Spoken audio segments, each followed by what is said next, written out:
ಮಹಾಕುಂಭಮೇಳದಲ್ಲಿ ಮಲಗಿರುವಂತ ಜಾಗಕ್ಕೇನೆ ಆ ಮಹದೇಶ್ವರ ಬಂದು ಮಹಾದರ್ಶನ ಕೊಡ್ತಾನ ಅಂದ್ರೆ ನಂಬಕ್ಕಾಗುತ್ತಾ?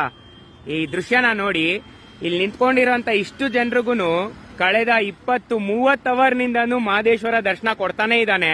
ಯಾಕಂದ್ರೆ 80 ಕಿಲೋಮೀಟರ್ ಟ್ರಾಫಿಕ್ ಜಾಮ್ ಆಗಿದೆ ಇಷ್ಟು ದೂರ. ಇದು ಪ್ರಯಾಗ್ರಾಜ್ ಕಡೆಗೆ ಹೋಗುವಂತ ದಾರಿ, ಇದು ನಾಗ್ಪುರ್ ಕಡೆಯಿಂದ ಬರುವಂತ ದಾರಿ.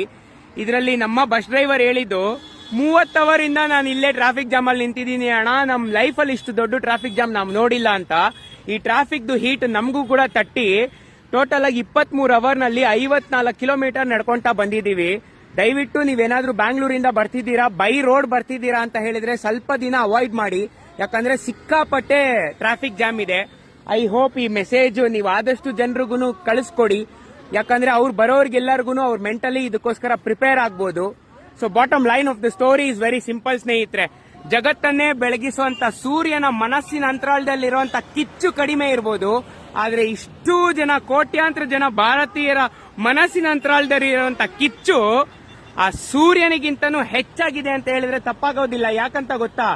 ಇಷ್ಟು ನೋವಾಗಿದ್ರೇನು ಇಷ್ಟು ಜನರು ನಾವು ಅನ್ಕೊಂಡಿರೋ ಕೆಲಸನ ಮಾಡೇ ತೀರ್ತೀವಿ ಅಂತ ನಿಂತಿದ್ದಾರಲ್ಲ, ನಮ್ಮ ಭಾರತೀಯರು ಮತ್ತೆ ನಮ್ಮ ಭಾರತ ದೇಶ ಸೂಪರ್ ಗುರು.